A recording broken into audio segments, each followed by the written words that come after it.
Boa noite, sejam bem-vindos, bem-vindas e bem-vindes ao Espaço Afluentes.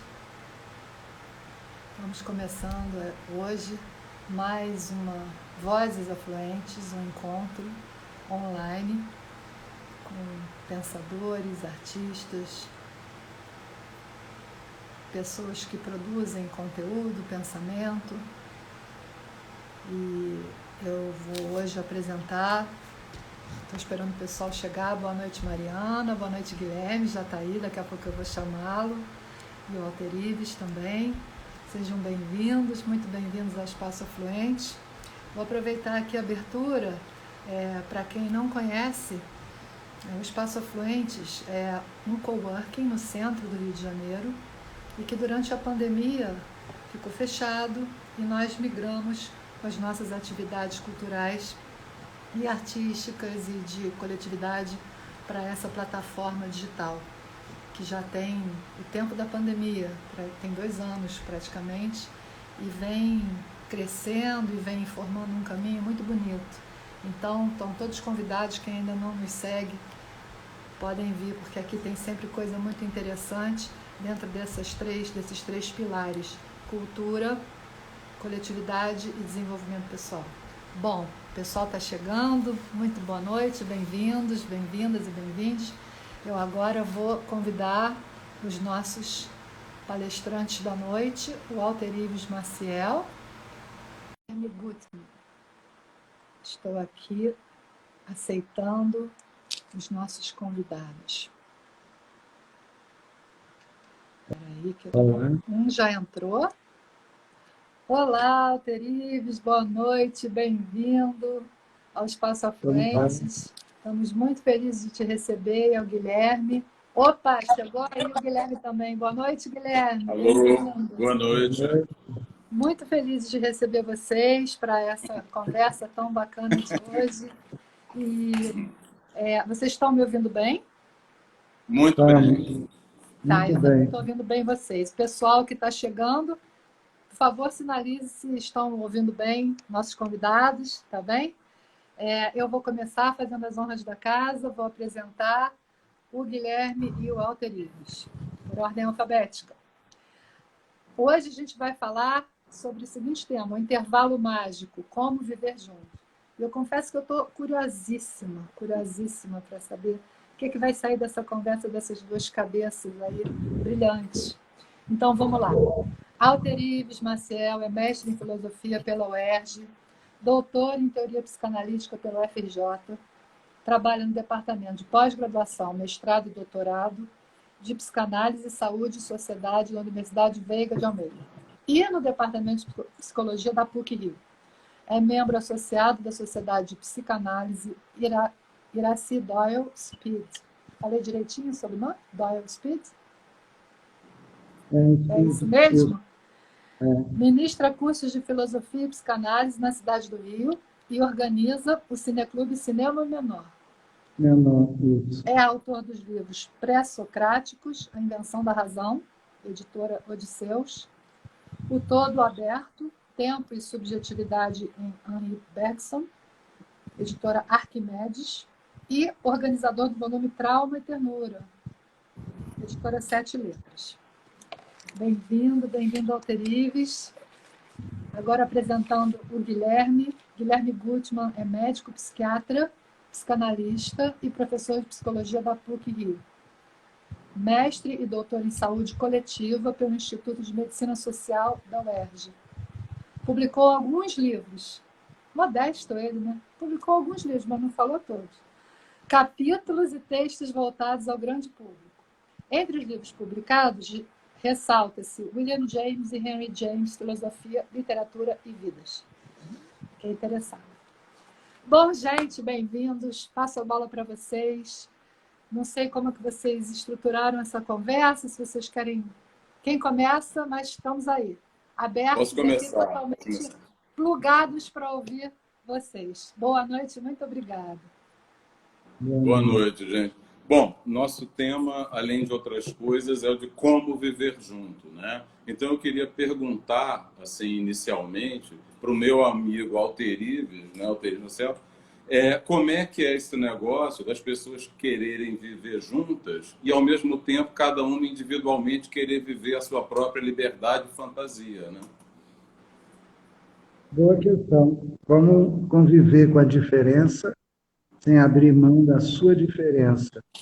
Acho isso profícuo e democrático. É possível conviver com alguém que pense diferente de você? Sim, se você estiver em harmonia com a sua diferença. Não é necessário ser arrogante, eliminar a diferença alheia para poder conviver com o outro.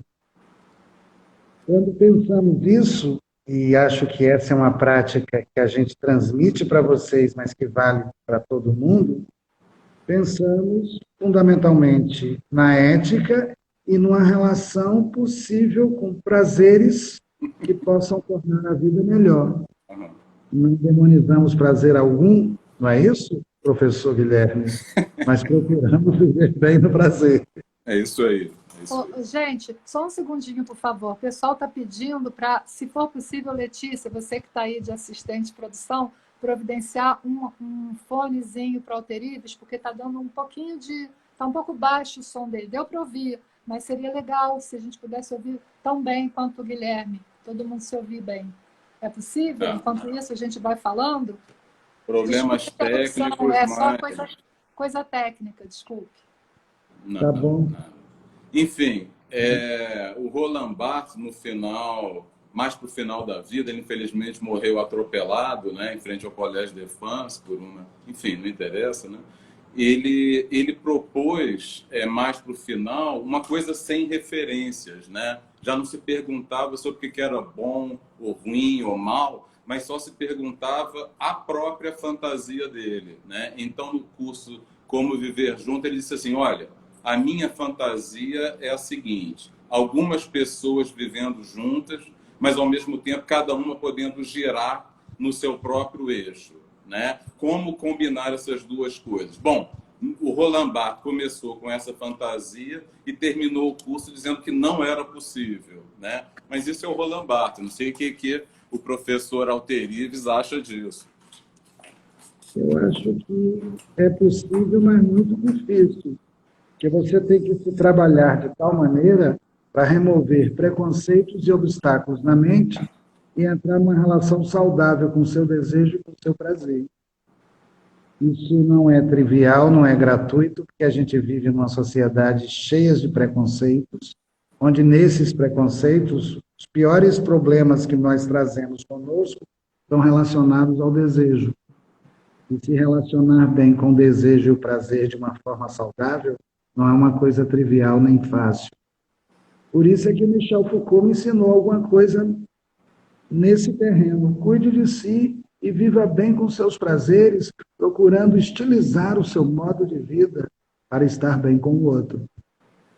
Não vejo que ele esteja divergindo do Barthes, mas ele está talvez acrescentando ao Barthes alguma coisa que no final serviu para os dois. Porque tanto Barthes foi imprudente quanto Foucault também.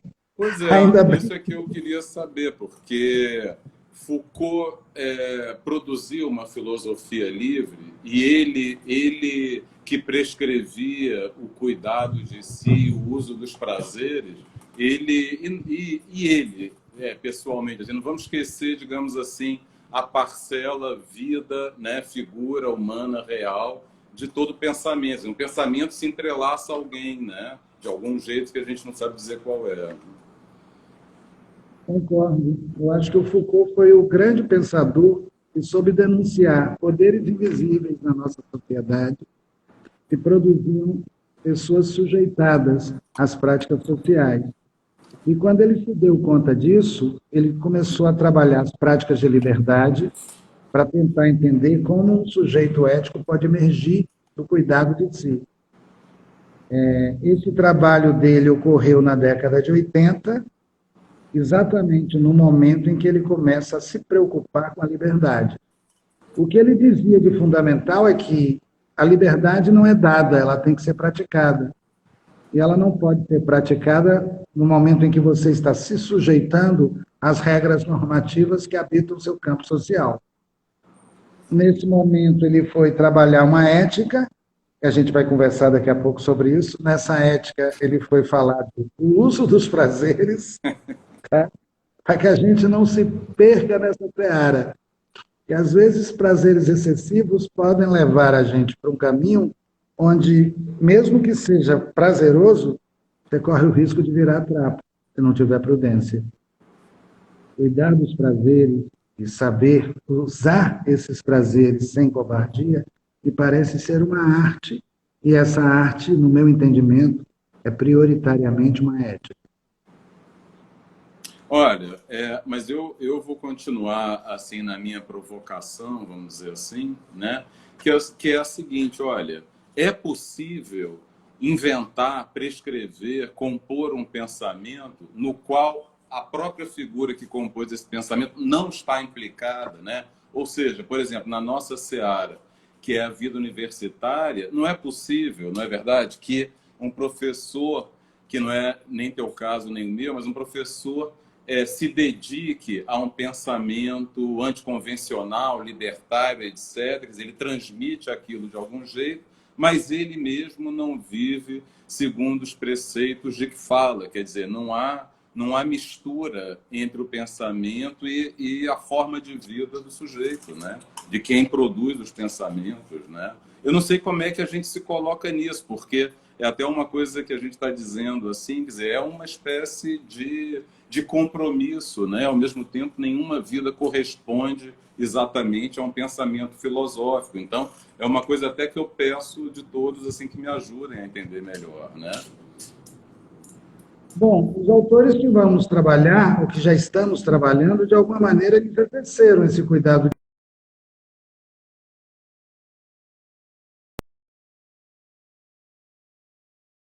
Um livro extremamente bombástico, tá? É um prazer de um texto limpo e não sujo. Não é o prazer do doidivanas na rua que vira trapo 2 horas da manhã, mas o prazer de alguém que tem um rigor de construir um texto sintético, denso, para a gente quebrar a cabeça. E Michel Foucault, que tem algum parentesco com Roland Barthes, que a gente sabe da vida mundana dele, ele sabia parar em determinados momentos para escrever esses livros maravilhosos. Escrever livros maravilhosos sobre sujeitos que podem viver bem no prazer. Aham. Mas vem cá, quando a gente... Um vivia bem. Pode ir. Deixa eu terminar. Um vivia bem no prazer escrevendo, o outro vivia bem no prazer filosofando. E é muito interessante. Muito bom, muito bom. Walter Ives, ao contrário de mim, melhora na medida que envelhece, né? Mas... O Guilherme e Walter Ives, vocês não sei se estão tendo acesso, a Valentina Motti está dizendo, gente, que live é essa? Maravilhoso túnel do tempo para mim, para os meus tempos de PUC. Ótimo ouvi-los novamente, eternos mestres Walter Ives e Gutmann. Poxa. Enfim, as pessoas estão... G. Cid Garcia escreveu Je est un autre. Je suis un autre. Je est un autre. Né? Je suis o quê? Un autre. Ah, sim, sim. Jacques Lacan. Jacques Lacan. Então, aqui as pessoas estão se derramando. Então, não sei se vocês estão conseguindo... As pessoas que a gente contratou estão mostrando serviço. Né? A claque, sim. Não, ao contrário, eu estou reconhecendo vários ex-alunos, assim, é muito legal, né, isso. Mas não vou prolongar, assim, né? Acho que todo mundo entendeu, né? Para mim, o fundamental é tirar o pensamento da abstração e relacionar o pensamento com a vida. Porque quando você integra pensamento e vida, você desmoraliza o pensamento e segue a vida tal como ela é. Trazer o pensamento para a vida é o grande desafio da filosofia do Foucault. Uhum. E tirar o pensamento daquela abstração metafísica, onde o filósofo tem que estudar filosofia para virar santo. Não, vamos botar na Terra. E são com os nossos problemas cotidianos que a gente tem que se haver antes de virar trapo, ao beber demais e ao fumar demais. Tá certo? Pois é, a gente dá pouca importância ao que aparece todo dia, né? Parece que a gente vai resolver as coisas por alguma coisa que está num ponto futuro, assim, né? Sempre remetidos a um ponto futuro, né? Quando, não sei, também vale a pena prestar atenção no que está se vivendo agora, né? Tanto no sentido, assim, de laço com a cultura, quanto a vida que se leva, né? Assim, não sei, acho que muita gente vai tocando a coisa em frente sem se perguntar pela vida que leva, né? Se ela é ética ou boa em relação ao que o sujeito diz que ele é, né? Assim, o sujeito sobre o qual ele se monta, entende? Assim, eu acho que é isso que o Alteríssimo queria dizer também com a predominância do desejo, né? Na vida de cada um. Assim, em relação ao desejo, não dá para mentir, eu acho, né? Dá para mentir na teoria, assim, né? Mas na prática eu acho que não dá para mentir, não é verdade? O difícil é achar uma teoria que afirme o desejo. Eu sou um pensador do desejo. Por tradição, na história da filosofia, o primeiro pensador do desejo foi Spinoza, que diz que o desejo é a essência do homem. A psicanálise pensa o desejo, Nietzsche pensa o desejo, Foucault pensa o desejo, Deleuze pensa o desejo. E, curiosamente, a cultura na qual a gente vive amaldiçoou o desejo. Aham.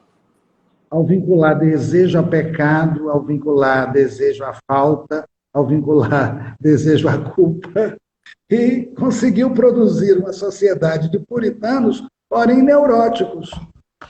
Pessoas que têm uma extremada dificuldade em relacionar com o desejo, porque foram ensinadas a levar uma vida ascética e puritana. Aham. Isso a gente precisa combater, tá? Precisa combater para trazer as pessoas para a Terra e mostrar que elas são sexuadas e desejantes. Aham. Olha, Isso é eu não sei, eu importante, estava pelo menos para pensando mim. o que Nelson Rodrigues fez com isso, né? Ao tentar mostrar também a vida como ela é. E ele começou a botar tragédias, como as tragédias gregas, por exemplo, como Édipo Rei, em certas famílias do que se chama o subúrbio carioca, né? Então ele colocou a força de tragédias gregas na forma como as pessoas se relacionavam, digamos assim, da casa para fora, né? Então acontecia de tudo realmente, né? O que não era uma fantasia total, assim. Almodóvar, por exemplo, acho que mostra a vida como ela é, entende? Basta prestar atenção. Concordo. Pode acreditar. E Henry Miller também. Aquela trilogia Nexus, Sexos e Plexos é Aham, maravilhosa. exatamente. O Henry Miller faz romances geniais através de práticas sexuais vividas num clima literário e torna isso concreto. A maioria dos escritores fala sobre práticas sexuais não vividas, né? De música Mas também, não, de música também. não era o caso do Henry Miller, não. Muito menos o caso do Charles Bukowski. Mas eu acho que o Bukowski foi cancelado, não foi, não? Foi cancelado porque ele escancarou demais. Isso aí. Ele era uma figura de outro tempo, né? Ele era uma figura de outro tempo. O Bukowski, inclusive, incluía a bebedeira, né? Bebedeira e mulheres. Ele fazia isso. Engraçado, o álcool fez parte assim da composição de uma geração, né? Hoje em dia eu diria que é mais cannabis e sintéticos, né? Essas experimentações que a gente cita aqui, e que muitas ficaram para trás, porque resultaram em fracasso, eram experimentações de pessoas que queriam tirar o desejo do cadafalso, né? Viver o desejo de uma maneira mais livre e se relacionar com o desejo sem culpa. Aham. Me parece que todas as revoluções desse século, mais de 68, seguiam essa direção. Como você pode conviver com outro sem ser puritano? E eu achei isso genial. Foi a partir daí que eu comecei a me interessar por beatniks, por punks, por filósofos. Eu achei isso genial. Era um modo de vida tão interessante que eles não renunciavam ao prazer e procuravam, pela via da não renúncia, viver bem no prazer. Uhum. Foi nessa época que eu li Roland Barthes e fiquei encantado com esse texto. O prazer do texto me encantou tanto que tirava da minha cabeça uma porrada de moralina e permitia que eu pudesse me relacionar com o prazer de uma maneira literária e até estética. Tá? Esse texto me encantou de tal maneira que era um texto meio doido. Eu vou embarcar na loucura desse cara para ver o que ela vai reverberar em mim e o que ela pode transformar no meu modo de ser. Foi um texto que me encantou bastante. E li adolescente, o que era melhor. Eu estava protestando naquela época contra a ditadura e o Roland Barthes me dava uma corrente de ar fresco.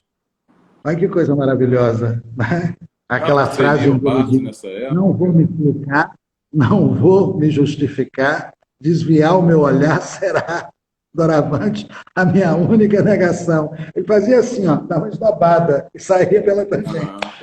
É um compromisso ético, né? De dar uma direção à própria vida, assim, acreditar nessa direção e ter os bônus e ônus, né? Acho que é difícil que alguém se pergunte realmente pela direção da própria vida, né? Ou mesmo que estilize a própria existência, ou seja, que trabalhe sobre si mesmo com a ideia de se tornar não alguma coisa mais importante ou mais rica, barará, mas se tornar alguma coisa que coloca ele mesmo num outro patamar e numa outra dimensão, né?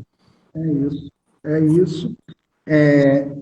Isso que você está dizendo, eu vivi antes de conhecer o escritor e o filósofo falando disso, mas o meu encontro com Michel Foucault foi definitivo no momento em que ele escreveu aquele livro genial chamado O Uso dos Prazeres, cuja questão é como você pode se relacionar com o prazer sem depois sentir remorso ou culpa, viver bem no prazer. A maioria vive o prazer, no dia seguinte fica achando que meteu o pé na jaca. Exatamente. Entendeu? Fica achando que meteu o pé na jaca. Às vezes até mete, aí né? Faz um flashback de fiz merda ontem. E o Foucault está dizendo, viva o prazer sem ter a impressão posterior de que você fez merda.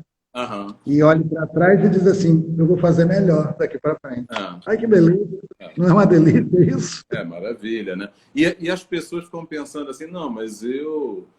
não tem como não se relacionar com prazer, né? Você pode se relacionar com prazer como, não sei, como uma pessoa que recusa o prazer, por exemplo, ou que reprime o prazer numa casa, sei lá, o prazer com os filhos. Eu não sei como é que isso pode se dar em famílias diferentes, né? Mas há sempre uma relação com prazer e com desejo. Disso não se foge. O que se tem são respostas muito diferentes, né? A judaico-cristã, a deleuziana, nietzschiana, como influência sobre o pensamento e a vida das pessoas, né? O fato é que cada pessoa, incluindo a mim, o Walter Ives e a Cláudia, e vocês que estão por aí, né? Precisa se haver com o próprio desejo e possibilidades amorosas. Aliás, a gente está a fim de dar um curso no Museu da República sobre o amor, não é isso? Como é que você pensou mesmo? Filósofos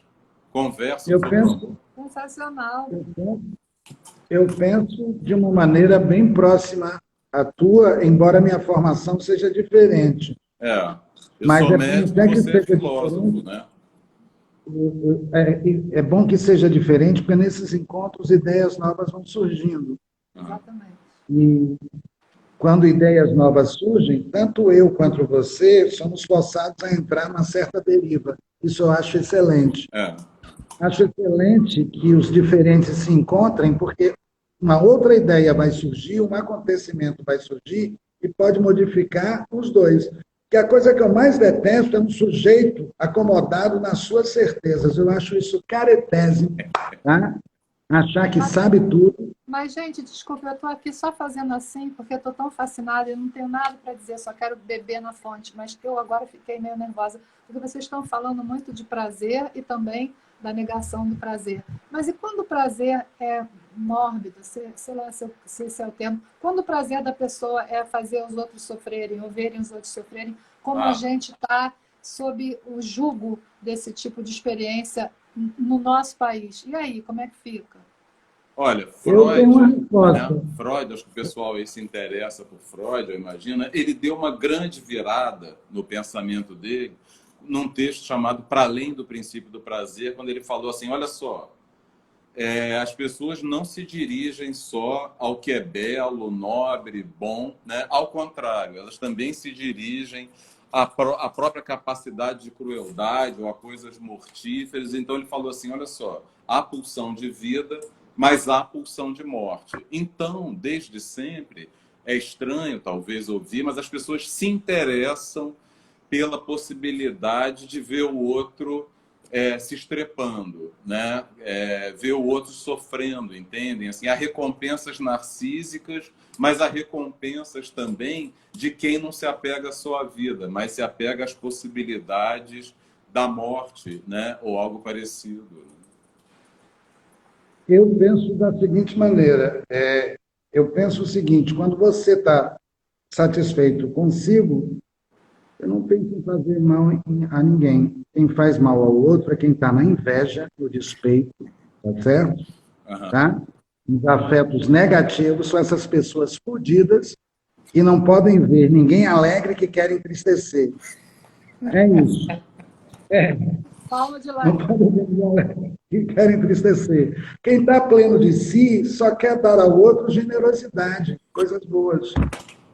A merda é que a gente vive numa sociedade que produz sujeitos miseráveis, cheios de invejas e afetos negativos. Aí a miséria que predomina é pulsão de morte. Eu não posso ver ninguém feliz que eu vou querer foder com ele. Ai, que história. Vamos mudar isso, né? Mudar Mas esse quadro. e quando a própria Aprender a pessoa... viver junto, né? Assim, repartir as coisas e fazer com que uma certa alegria possa ter mais força do que o ódio. Pô, mas o ódio tem força beça também, né? Tem, principalmente quando o ódio é duplicado pela miséria da cultura. Aí ele passa a ter uma força diabólica. Passa a ter uma força diabólica quando ele é duplicado ou triplicado pela miséria da cultura. Muita gente que está por baixo começa a odiar. Quer ver uma coisa que eu acho triste? Que o nosso riso tenha se tornado riso sarcástico. Que a gente não ria mais por potência, mas sempre por ver um outro que a gente odeia se fuder. Ai, que merda. Mas o outro não pode... as pessoas sentem prazer vendo o outro se fuder, né? Assim, em proporções diferentes, eu acho.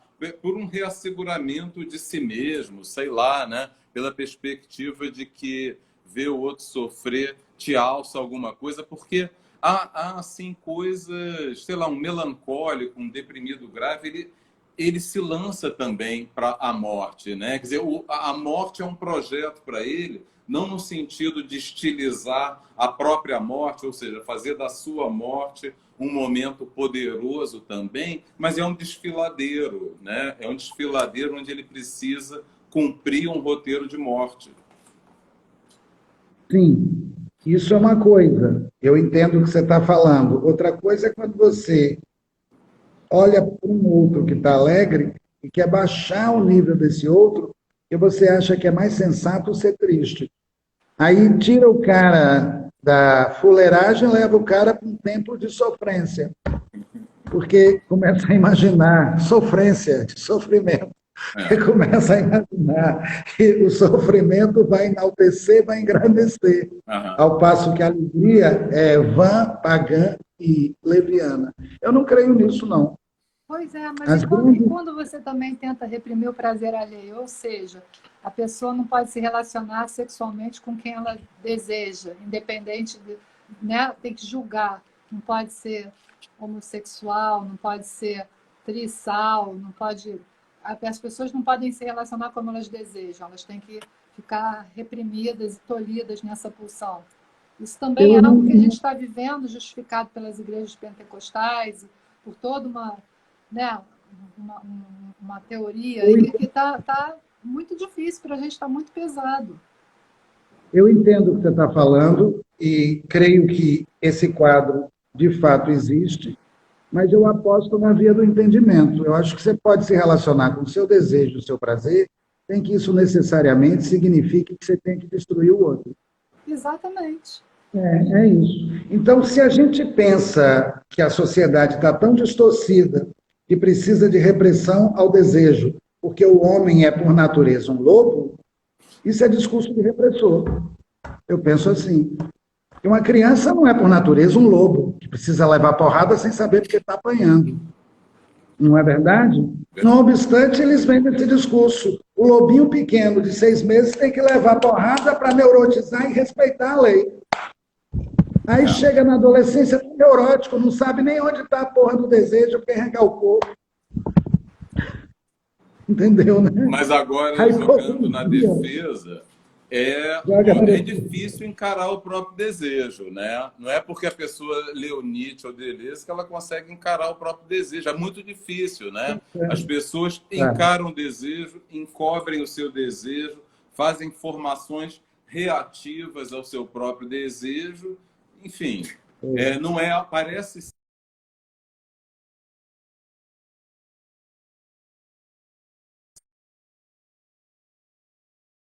com você. Eu sou analista também, certo? Mas pergunte você primeiro para você mesmo, né? E é aí que a gente evoca Roland Barthes, um escritor, e Michel Foucault, um filósofo, para combater a opinião moralista que entrou na nossa cabeça e jogou o desejo no estado de maldição. O problema não é você viver os seus prazeres, é não ter cuidado com eles. Porque você não aprendeu a pensar essa relação com o seu prazer. Quando você passa a ter cuidado com os seus prazeres, você escreve um texto chamado Prazer do Texto. Quando você aprende a cuidar dos seus prazeres, você transforma a sua vida numa obra de arte. Entendeu? E se transforma num ser erótico, estilizado, é que chique. Né? Chiquérrimo. Um ser erotizado, estilizado, chiquérrimo, maravilhoso. O problema é como você vai lançar um entendimento sobre os seus prazeres sem moralizá-los, nem tampouco recalcar e martirizar o desejo. É isso que eu chamo de ética. Foi assim que a gente fez esse encontro de afluentes. É isso que eu estou chamando de ética, uma ética literária, uma ética filosófica, onde o grande desafio é aprender a viver bem no prazer, tá? Vencendo a repressão. Sem cair na confusão. O quê? O que é? Não, na verdade, não é o que Freud pensava, né? Infelizmente, agora a coisa se polarizou, estou tendo que ser o careta do negócio, né? Mas, assim, não é o que Freud pensava. Ele achava que o prazer não se sobressaía à miséria cotidiana, à banalidade da existência, à perspectiva do adoecimento e da morte, os desencaixes afetivos, viver num mundo de merda, em parte, né? Então, ele achava que a vida era, em boa medida, isso, né? E que quando o amor se dava, por exemplo, ou que alguém deixe a beleza entrar na própria vida, isso era olhado pelos deuses do Olimpo como um pequeno milagre, entenderam? Que o amor pudesse se dar na Terra, eles olhavam lá do Olimpo e falavam, pô, isso é um milagre, entende? Com o que a gente fez da Terra, com o que é a Terra, que duas pessoas consigam se relacionar e se amar, é isso, é um pequeno milagre, né? Tá bom, só que nós estamos no século XXI e a gente não tem mais por que utilizar o recurso do milagre para justificar a nossa repressão. Tá certo, né? Eu acho que, nesse momento histórico, a relação que você tem que ter consigo já não pode mais ser uma relação mediada por preconceitos morais. É necessário ficar adulto em relação ao que você deseja e se tornar responsável por isso. Essa responsabilidade pelo seu desejo, estamos bebendo um gin aqui, diz para mim a hora que eu tenho que parar, para não virar trapo 2 horas da manhã. Mas, assim, isso não é alguma coisa que a gente aprende na escola, né?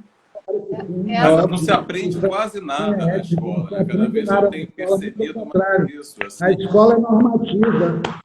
Não, eu quis dizer que não é algo que a gente aprende de pequeno. A gente é tão padronizado que a gente não... Como que a gente vai chegar nessa graça, que é quase também um milagre da gente poder ter essa consciência e transformar a nossa vida numa obra de arte, transformar a nossa vida num estilo? Bom, não é na escola que a gente faz isso, porque na escola, assim, sinceramente, eu não aprendi praticamente nada, né? E o que eu aprendi da escola veio pela via de uma relação afetiva, vamos dizer assim, com alguns professores, por razões que eu não saberia dizer, né? Mas era nesse eixo afetivo que Freud chama de transferência, né? Que se dava alguma possibilidade de que eu recebesse alguma coisa de alguém que procurava me transmitir de lá, né? Eu tenho um percurso em psicanálise, não é idêntico ao dele, porque ele é psiquiatra e psicanalista, mas eu tenho um percurso em psicanálise onde a psicanálise me ensinou, tá, de que o que te move na vida é o desejo, ensinou isso, e se o que te move na vida é o desejo, é necessário que você atravesse os obstáculos que te afasta desse desejo, no caso específico da psicanálise lacaniana, para poder, olha só, fazer valer o seu desejo no mundo. Inclusive é dele essa frase que me encanta muito: haja em conformidade com o seu desejo, não ceda do seu desejo. Essa frase está no seminário 7, é um seminário sobre a ética, que eu acho um seminário trágico e muito interessante. O meu problema, a partir da leitura desse seminário, é como agir em conformidade com esse desejo e estilizar isso na vida, para não virar um ser desastroso. É óbvio, você pode agir em conformidade com o seu desejo e querer passar feito um trator por cima dos outros. Vamos tentar botar uma moderação aí, né? Claro, somos amigos à distância, mas a gente se entende também. Senão vira porrada daqui a pouco. E essa necessidade de colocar um freio para estar com o outro é difícil para Dedéu, mas ela é urgente, senão não vai haver convívio. Bom, na vida se trata sempre da gente tentar descobrir com que bicho a gente se parece mais, assim, né? Pelo que eu tenho observado, há muito mais passarinhos assim do que roedores, por exemplo, né? O fato é que não é simples encarar o próprio desejo. É comum que as pessoas se defendam do próprio desejo, né? E às vezes o contato com algumas coisas, né? Certos pensamentos, né? Quer dizer, o pensamento pode fazer alguma coisa por nós, eu não sei, é cada história, né? O Bruno Bettelheim, né? O psicólogo, ele disse que na vida a gente lê no máximo 20 livros, entendeu? Isso assim me chocou muito, né? Porque eu tinha um barato de ficar lendo livro, mas aí eu percebi que não dá, entendeu? Você se conecta a algumas pessoas, algumas coisas, alguns livros, alguns filmes, alguns trabalhos de arte, alguns propósitos, alguns projetos, alguma perspectiva sobre si mesmo, uma perspectiva sobre o mundo, uma perspectiva de como se dão meus laços com o mundo e com as outras pessoas, o que o pensamento que eu seguro tem a ver comigo mesmo, né? São perguntas boas, você não acha? Acho, mas antes de tudo é preciso que você acredite no seu pensamento e não no pensamento que vem dos outros. E acreditar no seu pensamento é estabelecer medidas que sejam saudáveis para você.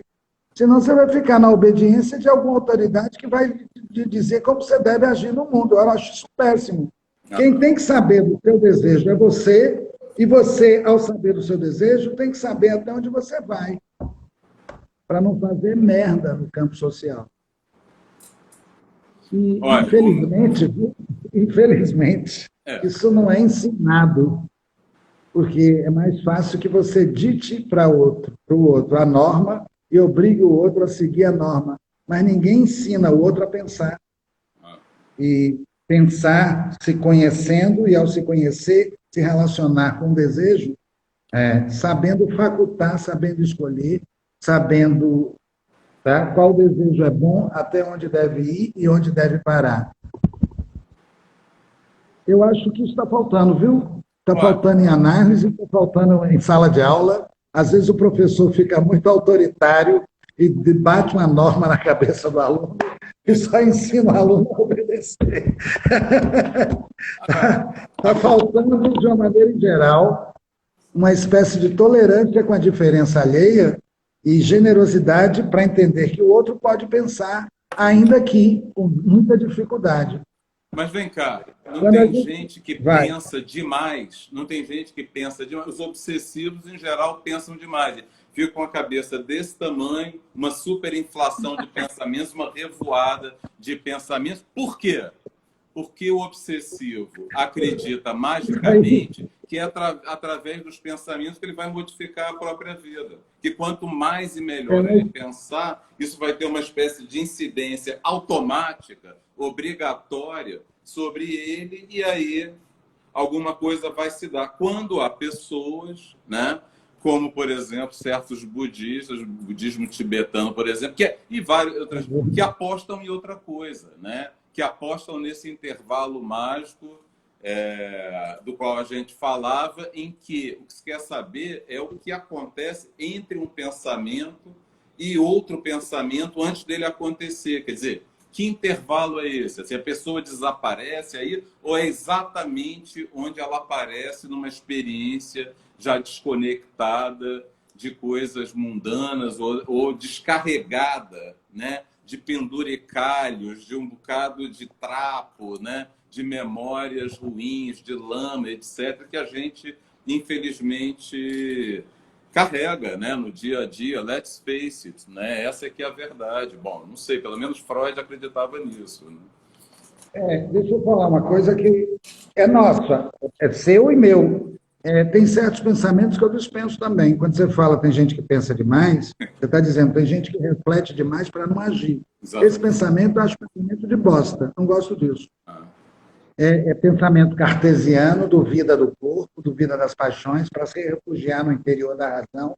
Esse pensamento que Descartes propôs certa vez não me interessa, mas existem pensamentos voluptuosos também. Como não? Na sua biblioteca aí está cheio de escritores voluptuosos. Eu tive a oportunidade de lê-los antes de conversar com você.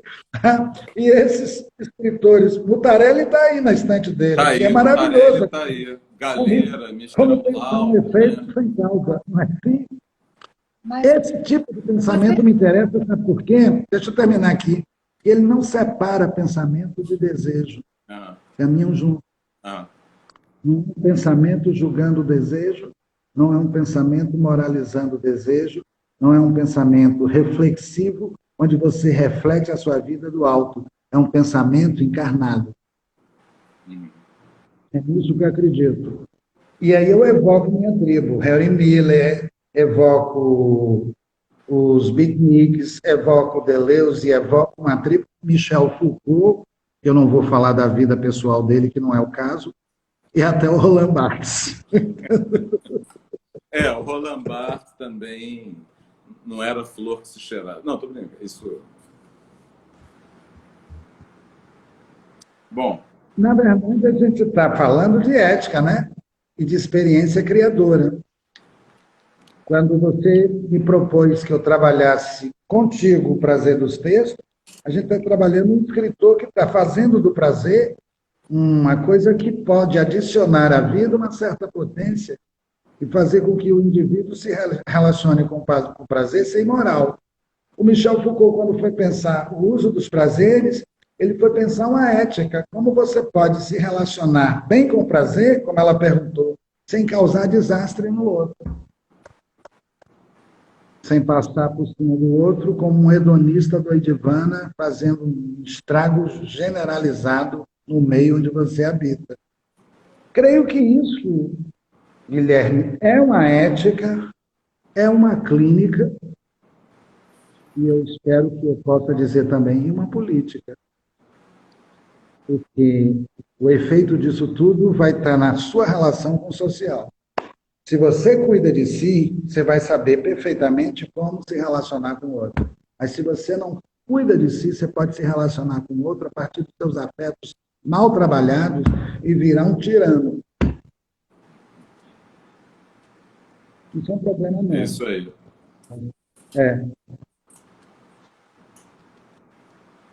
Aquela hora, o que eu ia perguntar, desculpe eu ter te interrompido, Alterives, ou quase interrompido, é, era isso. Se vocês consideram, vocês dois, que o artista é esse cara que tem, ou mulher, que tem um pensamento que não é esse pensamento cartesiano, que é esse pensamento que está junto do corpo, que é esse pensamento que desde sempre está. Eu estou falando isso porque eu sou poeta, então desde sempre eu percebo que eu era esquisita e que a minha sensibilidade estava à flor da pele e que as coisas estavam me varando e me varejando, os fenômenos, e que eu estava muito colado nas experiências. Por exemplo, estou falando de mim para falar de todos, não estou falando de mim para falar de mim. Mas então, assim, no caminho de um artista, seja qual for o caminho artístico dele, ele tende a, como é que eu vou dizer, realizar através da prática artística dele esse pensamento desconstrutor, esse pensamento revolucionário, esse pensamento que vai contrário às normas, que vai contrário às predeterminações. É um pensamento com muita liberdade, chega a ser até meio enlouquecedor às vezes. Então, assim, não seria esse pensamento, eu não estou dizendo que todo mundo tem que ser artista no sentido final da palavra, mas que esse pensamento artístico ele não seria um pensamento com corpo, com sentido. Achei que você me deu uma dica maravilhosa agora. Não é ser artista para produzir obra de arte, é para fazer da sua vida uma obra de arte. Dá uma estilizada. E ter estilo é uma coisa rara, né? Bukowski, certa vez, falou assim, poucos homens têm estilo. Eu conheço cães que têm mais estilo do que homens, embora poucos cães tenham estilo. É verdade, a vida comprova, o mundo comprova isso, né? Comprova isso. Fazer da vida uma obra de arte é um trabalho imenso. É estilizar a sua maneira de ser. E não é fácil isso, não. As pessoas, quando se enveredam pela compulsão, elas se tornam extremamente intempestivas e tirânicas, porque, pela via da compulsão, elas querem tudo. Aí vão ficando deformadas, irritadas e agressivas. Quando você cai na depressão, é o contrário, você se inibe de tal maneira que você se retira do mundo e mergulha na fossa. Para poder estilizar a vida, você tem que evitar o excesso e a abstinência total.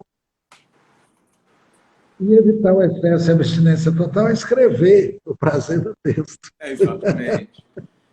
Barthes dizia que o prazer do texto é quando o sujeito experimentava prazer num texto literário. Então, o que media o prazer do texto era o prazer do leitor, né? E quem dizia o que era o prazer do leitor ou não era o próprio Roland Barthes, né? Que soltou ideias geniais e tudo mais, né?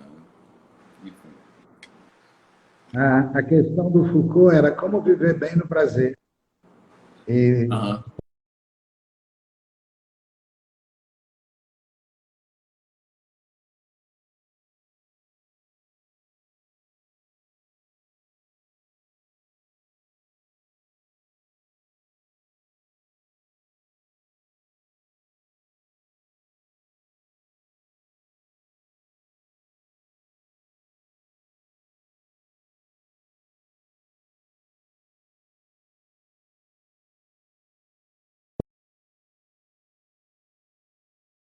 com um certo trabalho em arte, de um modo geral, ele experimenta coisas, se tem alguma coisa dele que rebate no trabalho e volta novamente, né? Então, a ideia não é só de gostar do quadro, ou da poesia, né? Ou do filme. A ideia é ser tracionado por essas coisas, ou seja, procurar perceber que tipo de rebatimento essas coisas têm sobre ele. É um vocabulário mais solto, mais aberto, né? Que entra por uma outra via que não é do pensamento exatamente. Então, é preciso dar uma espécie de permissão, né? Para que essas coisas sejam também afluxos, né? Concordo com você totalmente, só que eu chamo que isso é pensamento também, mas não é um pensamento moralista que a gente está criticando. É um pensamento dionisíaco, báquico. É um pensamento trágico, entendeu? É voé Baco. É esse pensamento que eu gosto. Tá? Naquele pensamento cartesiano que diz no alto, olha a loucura que você está cometendo.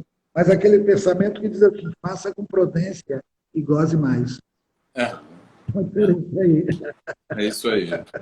Bom, fica como conselho, né? Esse pensamento dionisíaco eu aprendi com Nietzsche.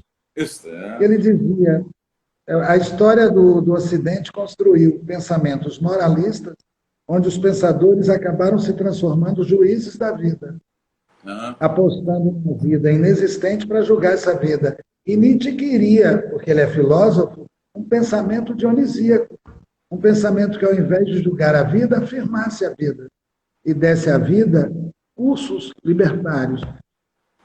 Quando ele disse isso no século XIX, ele foi chamado de herege, de doido, mas ele estava praticando a liberdade, porque ele inaugura o século XX para a gente.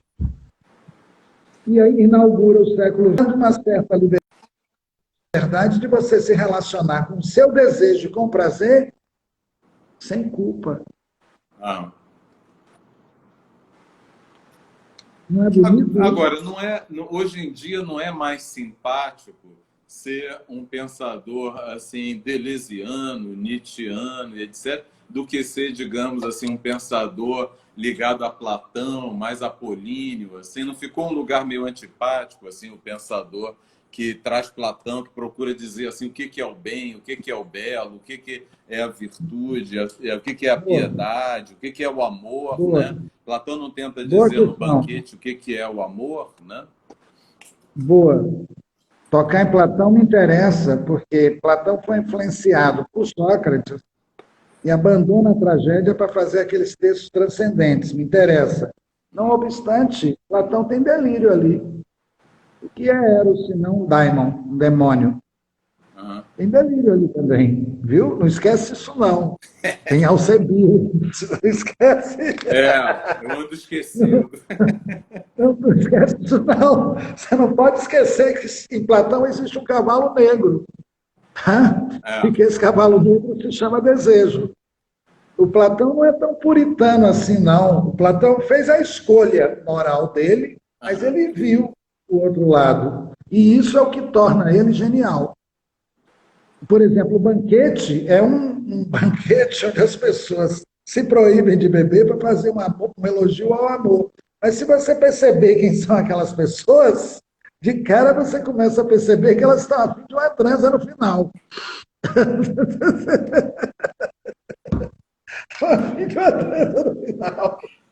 Exatamente. Não tem nada ali muito diferente do que a vida é, né? Não tem nada. Não, era até mais verdadeiro, porque hoje não tem nem transa no final. Tem um like no final, né? Não sem querer ser crítico a isso, assim, eu acho que é um veículo bacana, né? Talvez a pena seja essa, assim, o que se perde numa ausência de contato, assim, mais terrestre, mais pedestre, né? Com as coisas, com as pessoas, não sei, né? Estou pensando livremente, como deve ser mesmo, né? Pensar livremente, não pensar com as poucas notas e tal. Mais liberdade, né, no pensar também. Mais liberdade para pensar. Eu acho que isso é importante. As pessoas subjetivaram um pensamento e fixaram esse pensamento e acabam se transformando em moralistas da própria vida deles. Quando você nega suas pulsões, você que é psicanalista sabe disso, que o seu desejo, eles não desaparecem, eles sobem para a cabeça e começam a te torturar a mente. Tá certo? Ele é psicanalista, ele sabe disso. Produzindo conflito. Tá? Toda vez que você parte deliberadamente para renunciar às suas pulsões, elas não desaparecem, elas mudam de direção.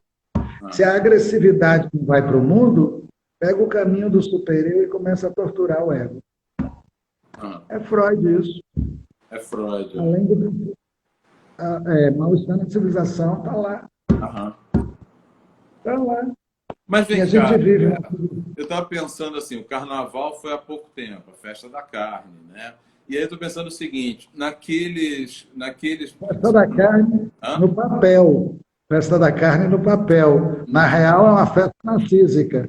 As pessoas ficam só posando, assim, olhando para outra. Ah, mas não tem uns grupos assim mais bacantes, não? Mais dionisíacos? Tem Tem, um pessoal que dá uma tem, pirada, que vai experimentar o corpo com a música, sei lá. Tem ou não tem? O tem, pensamento, tem, tem tem, pensamento no bloco e tem bloco no tem, pensamento?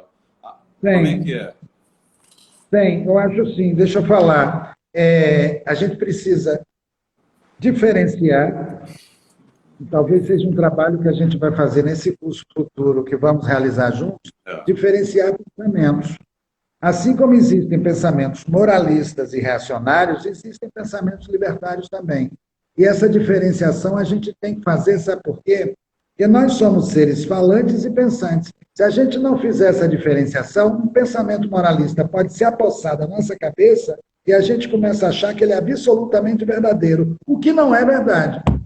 Você pode pensar o seu prazer fora desse pensamento normativo e ter pensamento para bancar o cara que é normativo. Eu acho isso saudável. Pô, mas e Entendeu? quem, e quem, como eu, estudou em colégio de padre, entendeu? Que foi formado no pensamento moralista. Porque eu acho que as pessoas se perguntam isso também, né? Tipo assim, bom, mas tudo bem, eu estou com maior simpatia porque que esses dois senhores estão falando, né? Mas como é que eu jogo isso para a minha vida, entendeu?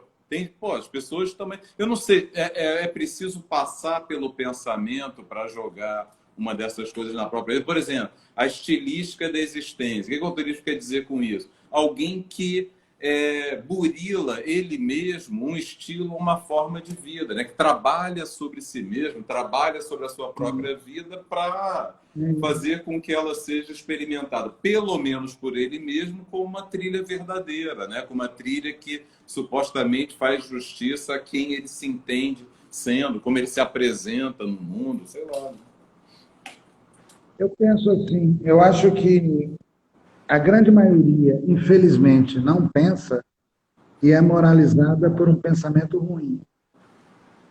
Se a gente estimulasse as pessoas a pensarem, talvez a gente estivesse dando a elas o direito de escolher que trilha elas querem seguir.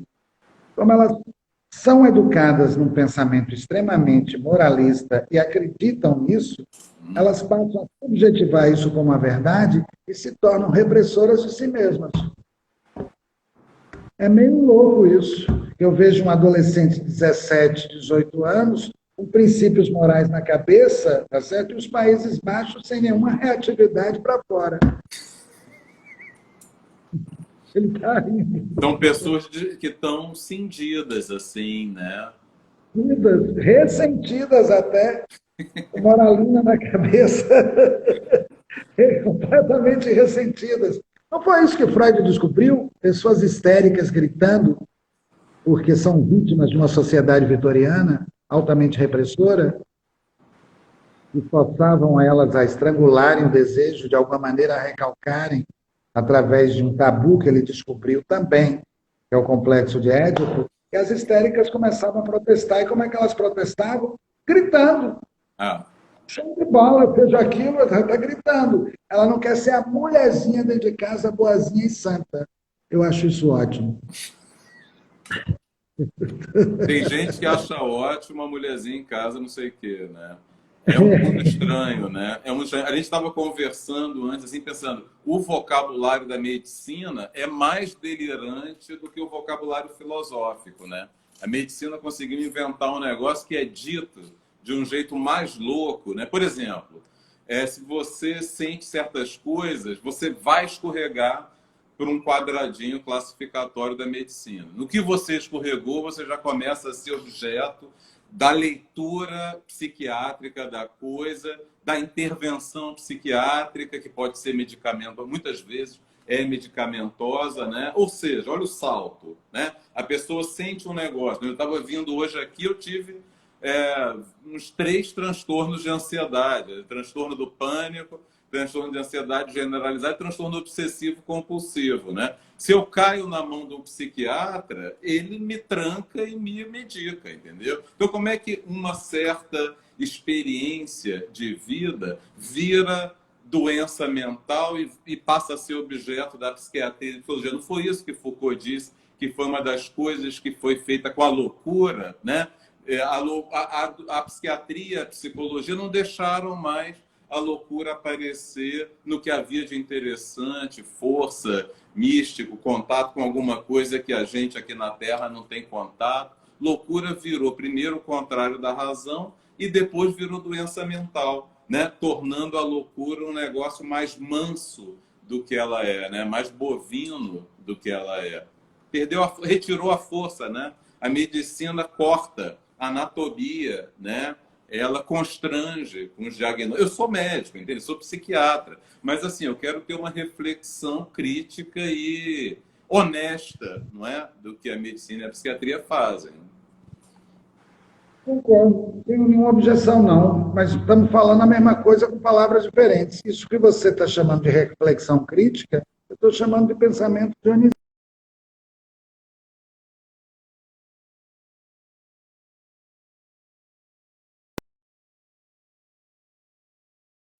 Ao outro direito de fala, de poder falar, de se expressar, incluindo aí a possibilidade dele falar besteira e a gente vetar. Nós não estamos na condição de representantes que tem que dizer para o outro como ele deve agir, porque isso, no meu entendimento, é moral. À medida em que o outro expressa e diz o que pensa, aí você pode dizer se ele está pensando coisas interessantes ou está pensando besteiras, idiotices. Eu acho que isso você faz na sua clínica, eu acho que isso eu faço na sala de aula. Exatamente, quer dizer, um psicanalista... Eu parto da premissa de que quem está me escutando é capaz de pensar. E se é capaz de pensar, é capaz de se pensar no que está fazendo.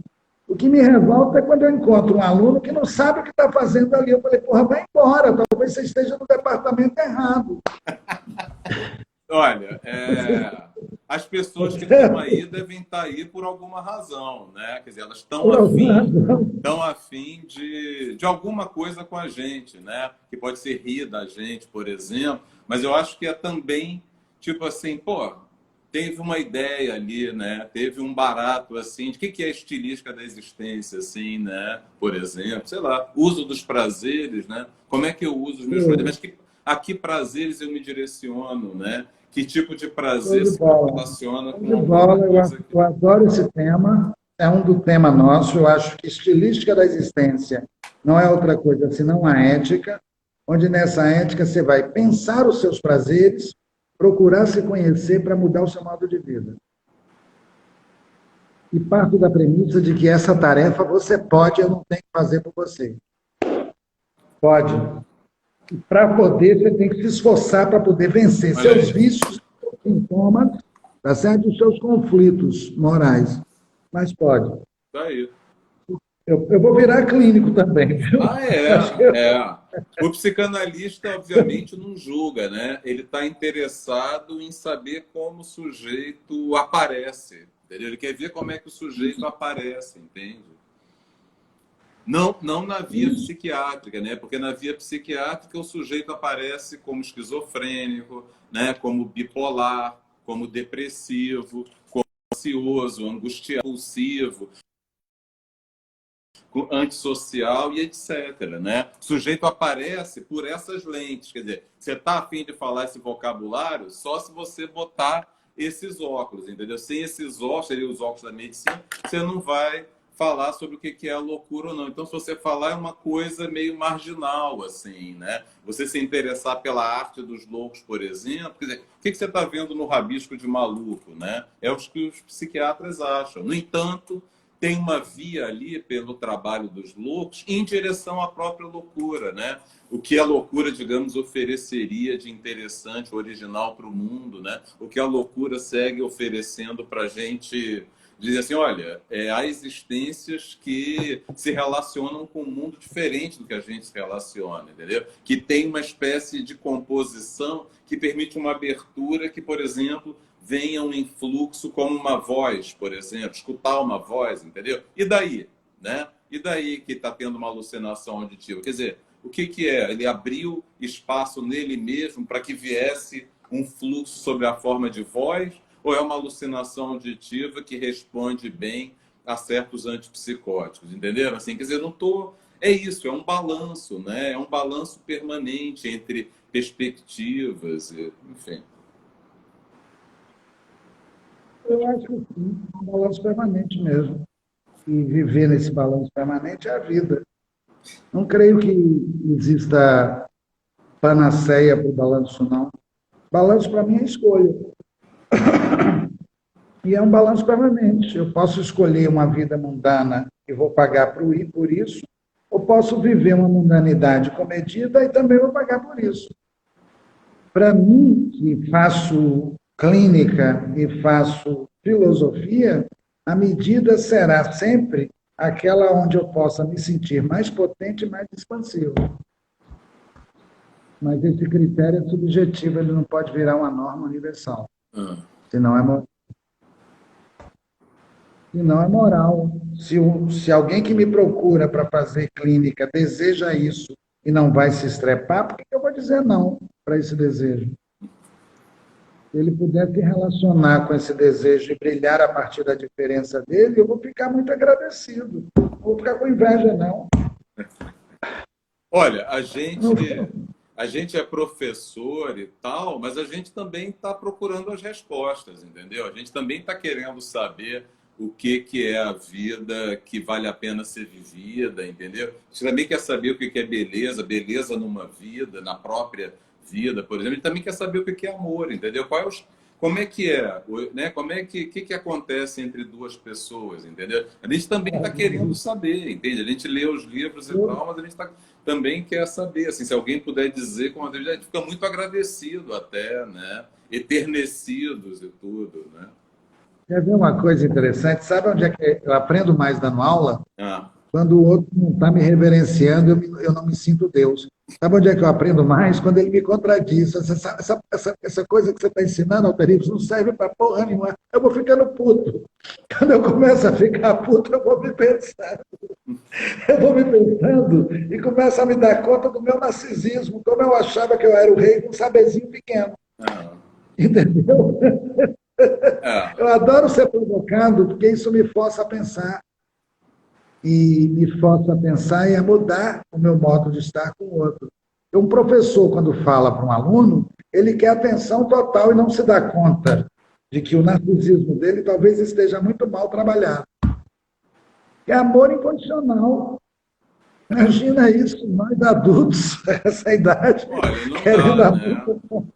Não dá, de jeito algum. O professor tem que entrar numa relação, né? O professor tem que entrar numa relação. Assim, não dá para ele ficar, se vocês me permitem a expressão chula, né? Ficar se masturbando, né? E as pessoas assistindo, porque aí o barato é outro, né? O barato é voyeurismo e exibicionismo. Mas acho que na transmissão, né? A ideia é assim, que as pessoas podem viver os seus baratos, assim, né? Mas eu não sei assim como é que seria transmitir pela via da apresentação do que já se chamou perversão, né? Não sei como é que seria isso. Seria um ensino mais maldito, né? Como em Bataille, por exemplo, né? A história do olho, que com perdão da expressão também era o olho do cu, né? Essa é que é a verdade. Assim, tem que ser dito claramente, né?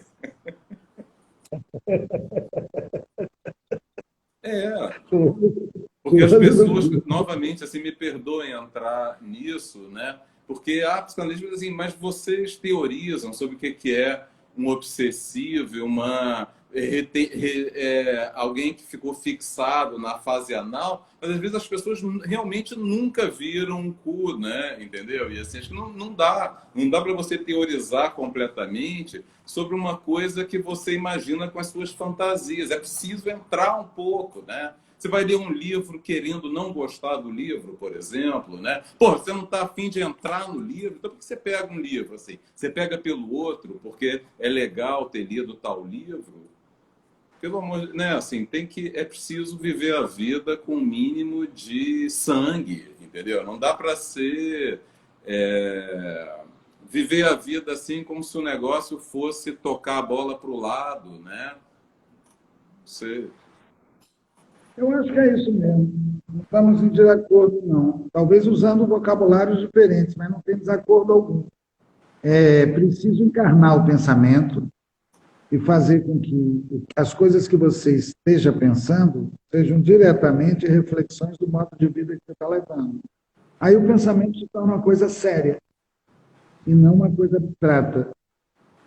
Não podemos esquecer que nós somos seres falantes, tá? E que através da fala uma certa alienação se implanta na nossa cabeça, porque tem muita gente falante que não sabe o que está falando. É lamentável isso. Tá? Ter falante que não sabe o que está falando, parece uma anta falante, é um negócio sério. Bom, uma anta falante é um mito interessante, né? É genial, uma anta falante. Às vezes eu encontro umas antas falantes aí na... Um mito amazônico, né? Tipo da Maria Martins, assim. Enfim. As pessoas não se dão conta da palavra que elas estão entregando ao outro. Aí depois você para perguntar o que você acabou de falar. Ah, não sei. É. Nessa esfera, os piores desastres acontecem, entendeu? É, tipo pirilampos, né? Pirilampo, alguém mata o outro né? por conta de uma palavra endereçada sem nenhum decoro, o outro fica irritado e vai e agride o primeiro. Tem gente que fala como quem está dando pedrada no ouvido do outro. Uhum. Seres embrutecidos e falantes. Eu nem vou falar de personagens que tem de montão, né? Não precisa.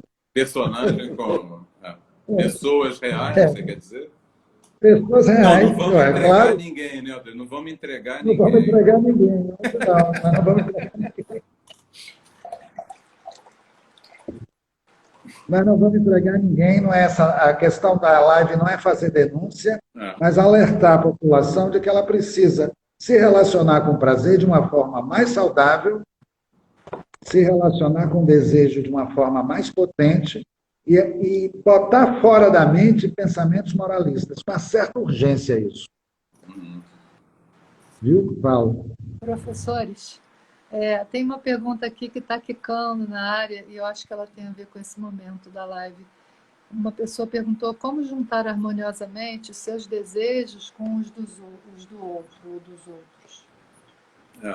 Essa era exatamente, a pergunta é boa, né? Essa era o que o Barthes chamou da fantasia dele, talvez a última fantasia que ele procurou levar para um contexto assim de ensino, né? Qual era a fantasia do Barthes? Ele dizia assim, olha, eu quero acreditar que é possível que as pessoas juntas, podem ser 2 pessoas, 3 pessoas, não sei, podem ser as pessoas de um mosteiro, né? Os monges e tudo mais. Como é que essas pessoas podem vibrar, vamos usar essa imagem, vibrar na mesma frequência e, ao mesmo tempo, cada uma delas vira numa frequência absolutamente particular e não necessariamente em relação com a frequência do grupo, né? Eu quero isso, dizia Barthes, entendeu? Eu vi um pouco isso nos mosteiros do Ceilão, eu acho que isso acontece no contexto A, B ou C, né? Num cardume de peixe está vibrando junto, mas não tem o giro particular de cada peixe. Ele estava afim disso, né? Mas ele mesmo, um pensador do prazer, como Alterives disse, ele chegou animado com essa fantasia e depois disse assim, olha, é uma fantasia de fato, né? Não dá para fazer dessa fantasia o modo como o mundo vai passar a funcionar, né? O mundo funciona de algum jeito antes da gente, depois da gente, né? É preciso encarar isso também, né? É preciso encarar que a morte é um lance que modifica as coisas para a gente, né? Enfim, não quero baixar o astral, assim, né? Mas, na verdade, é algo sobre o que não se deve ter medo de pensar também, né? Não dá para saltar só assustado da perspectiva de morte, entende? É preciso colocar isso na vida de um outro jeito, nem que seja para viver de um outro jeito, né? Não necessariamente numa coisa de vou devorar o dia, né? Vou num carpe diem, assim, meio desesperado e desenfreado, mas digamos assim, olha, uma certa compreensão de quanto tempo dura um mês, dura uma semana, dura um ano, e quanto tempo dura a vida, estão entendendo? Assim, qual o problema de pensar nisso, entendeu? Mas, Boa, Guilherme, boa isso questão. que você Agora, está mencionando. deixa eu acrescentar uma coisa ao que ele está dizendo, que é oportuno para mim. Epicuro é um filósofo do prazer. Alguém anotou aí embaixo epicurianamente, mas a gente pensa que Epicuro é um doidivanas hedonista. Sabe o que Epicuro diz? Que o pior inimigo do prazer são os fantasmas da mente. E que se você não for capaz de colocar em evidência esses fantasmas, ele numera 3, eróticos, oníricos, ai que merda, e teológicos, você começa a achar que você tem uma capacidade infinita para o prazer e quebra a cara. E sabe o que ele dizia? Todo prazer é finito. Viver bem no prazer, tá? É espantadamente as ilusões transcendentes que te fazem acreditar que você pode ter uma capacidade infinita para o prazer, que só vai fazer com que você contraia tormento. Sabe qual é outra frase dele que eu adoro? Ele tem 2 frases maravilhosas. Não se preocupe com a morte, e depois de morto, você estará morto. Ele garante isso, né? E outra frase dele que eu acho genial. Essa frase é maravilhosa. E não se preocupe com os deuses, porque os deuses não estão se preocupando conosco. Exatamente. É que nem A querer ficar ideia dele é defendendo Freud como se Freud dependesse da gente, entende? da gente. Epicuro dizia, cuide de si e viva bem no prazer, espante da mente os fantasmas que fazem você desejar prazeres impossíveis. Eu acho isso uma lição de vida. Aham. Grega, maravilhosa. Os gregos já pensaram muito bem, né? E mais do que Já, pensaram, eles de fato colocavam nas próprias vidas parte dessas prescrições, assim, eles não eram preachers, assim, não era o reverendo, entendeu? Que diz assim como é que o rebanho deve viver, entende? Eles colocavam isso na vida. Isso faz muita diferença do que é o intelectual. O total, intelectual hoje é um total. careta, entende? Ele é um conservador, ele é alguém adequado a uma série de coisas, né? Naquela época não, era uma ideia de colocar o pensamento na vida, de retirar pensamento do que se vivia, de trazer pensamento para direcionar uma vida que fosse o quê? Uma forma justa com o próprio sujeito. Então, uma forma que não é necessariamente bela. A beleza dela é uma beleza maldita, porque a beleza é a concordância entre uma forma de vida que pode ser miserável, que pode ser milhões de coisas, e que o próprio sujeito é. A beleza está nisso, nesse tipo de fidelidade ao que se é, né? Concordo, eu acho que é isso mesmo. Se conhecer para mudar o seu modo de vida e viver bem nas coisas que você gosta, para não cair numa intemperança, nem virar bode expiatório de moralista. Isso é a arte de viver. E aqui você faz pela literatura, eu faço pela ética. É o prazer do texto ou o uso dos prazeres. Mas, tanto num caso quanto no outro, o que está em questão é modificar a maneira de vida, um pela literatura, que escrevia maravilhosamente bem, Roland Barthes, o outro pela filosofia e pela ética, Michel Foucault. Uhum. Vejam bem, isso Dois aí é contrapões preciso ser bem exemplares, né? entendido, né? Porque é um desfiladeiro interessante, né? Porque a ideia não ser levado pelo seu desejo até as últimas consequências, né? A ideia, aliás, Foucaultiana, é de que você não seja usado pelos seus prazeres, mas que você use as possibilidades de prazer, né? As possibilidades que se colocam assim para essa situação nossa, né? Qual é a nossa situação? A nossa situação é esse organismo com alguma complexidade, a gente imagina, que apareceu assim sobre a Terra, sobre o Rio de Janeiro, acho, né? Pelo menos agora estamos no Rio de Janeiro, entende, e pensa, né? Só que pensar pode ser um problema, entende? Pensar não leva, assim, pensar demais retira da experiência, né? Que é o que alguns professores atualmente fazem, mas não era o que os transmissores de então faziam. Porque, assim, se você tem um compromisso de jogar aquilo que você professa na sua própria vida, você faz isso girar de um outro jeito, certamente, né? Você não distancia o pensamento do que, afinal, se vive na experiência. A experiência humana não é só de pensamento, né? Tá certo, mas deixa eu te dizer uma coisa, que eu acho que alguém colocou isso aí. Nem tudo que é natural é necessário. Esse discernimento é do pensamento. Eu não estou em divergência com você com relação ao pensamento que você está criticando. Eu estou apenas dizendo que esse pensamento que você está criticando não é o meu. Eu sou pragmático. E quando alguém me posta aqui, nem tudo que é natural é necessário, está me dando uma informação que eu só posso descobrir pensando. Porque se eu não pensar, eu vou achar que coisas supérfluas sejam necessárias e vou me entupir de um monte de porcaria e vou perder tempo na vida. Talvez o que a gente precise defender é um tipo de pensamento que não seja esse pensamento moralista de alguém que pensa demais para renunciar à vida. E, curiosamente, Guilherme, você está certo, esse pensamento acabou prevalecendo porque nós somos herdeiros de uma cultura altamente moralista. Mas, Alterido, a gente não está que nem dois padres, não. A gente não está que nem dois padres. Não, o que eu quero, vou ser bem claro agora, o que eu quero dizer é o seguinte, numa orgia dionisíaca tem pensamento. É isso que eu quero dizer. Tá? Pensamento báquico, tem ornamento, tem ali, tem dança, tem orgia. Não é foque barato, não. Foque barato é brutamontes que não tem pensamento. E quando você tem pensamento, até a foda é uma obra de arte. Você está me entendendo, né? Eu estou. Claro, agora entendeu. Eu fui literal. Tá certo? É uma arte erótica.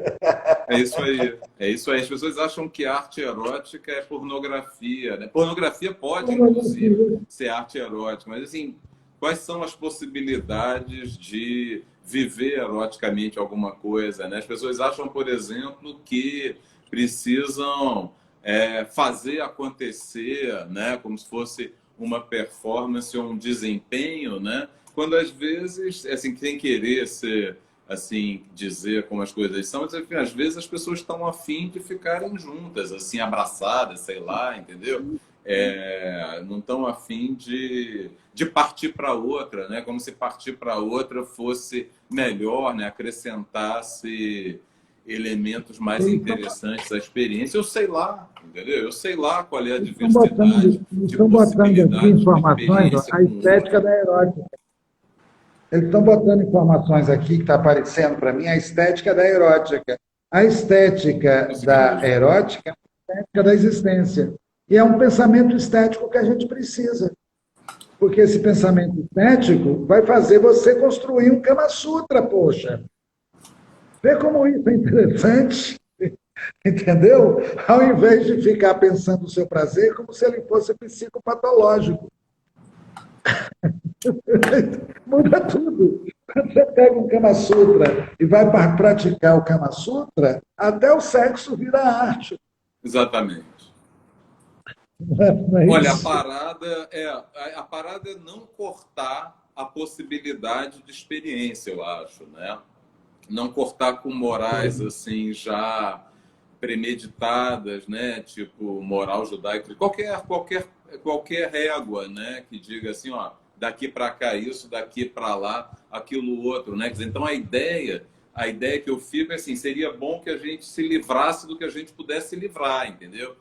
Aí você, digamos, você vai mais vivo, né? Para a cena erótica, me parece, né? Nós vamos fazer esse curso, daqui breve, porque esse curso vai ser um curso de estética da existência com erótica e pensamento erotizado. A gente quer fazer no Museu da República, né? A gente está fazendo no Museu da República. Estética da existência com pensamento erotizado, não há mais separação entre mente e corpo.